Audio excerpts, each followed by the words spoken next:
In a peaceful little town, where the sun rose gently over the rooftops, lived a young couple, Sarah and Daniel, and their newborn baby, Liam.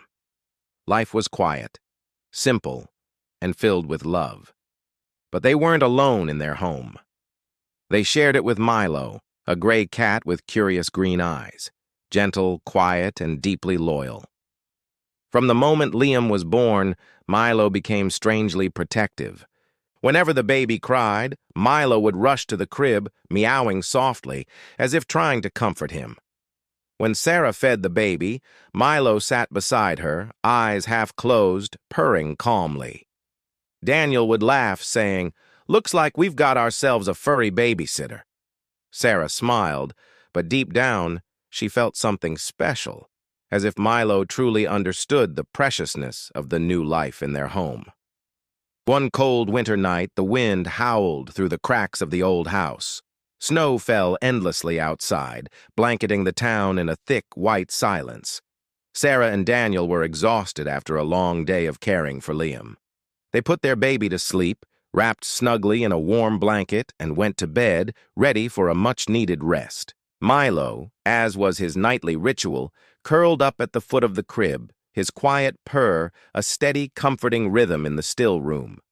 But around midnight, as the storm raged on, something went terribly wrong. The old heater in the living room, a relic from a bygone era, began to leak carbon monoxide. It was a silent, deadly, and invisible poison, slowly filling the small house. Within minutes, the air became toxic. Sarah and Daniel were too deep in their exhausted sleep to notice the impending danger. But Milo did. He lifted his head suddenly, his ears twitching. The air felt strange, heavy, and wrong. He jumped onto the crib, meowing loudly, trying to get a response. When Liam didn't move, a primal instinct took over. Milo began pawing at the baby's face, his actions growing more desperate with each passing second. The baby stirred weakly, his small body reacting to the frantic cat, and finally, he began to cry. Sarah's eyes snapped open. She heard Liam crying, but it was louder than usual, strained and urgent, and mixed with his cries were Milo's frantic meows. Confused and dizzy, her head spinning, she stumbled out of bed and rushed to the nursery. A wave of nausea hit her, and she knew something was terribly wrong. She barely made it to the crib before her legs gave out and she collapsed to her knees. Her last thought before fainting was of Milo, still crying and now scratching desperately at the bedroom door. The relentless noise finally woke Daniel. He stumbled into the room, gasping for breath, his lungs burning. He saw Sarah unconscious on the floor, the baby wailing, and Milo jumping toward the window, trying to scratch it open. With the last of his strength, Daniel forced himself toward the window and threw it open. A rush of life-saving cold air flooded the room. Moments later, he managed to call for help before he too fell unconscious. When Sarah woke up, she was in a sterile hospital bed, the crisp white sheets a stark contrast to the chaos she remembered. Liam was safe in a bassinet beside her.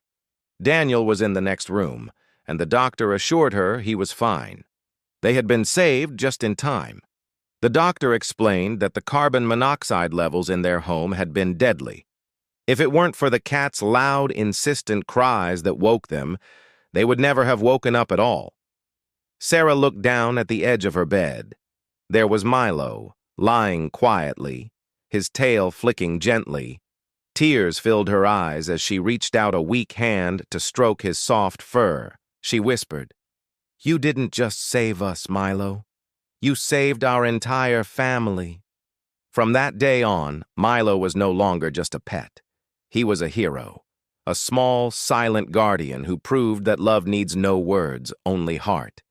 And every time Liam laughed and reached for him, Milo would purr softly, a gentle promise in that rumbling sound, as if to say, "I'll always be watching over you."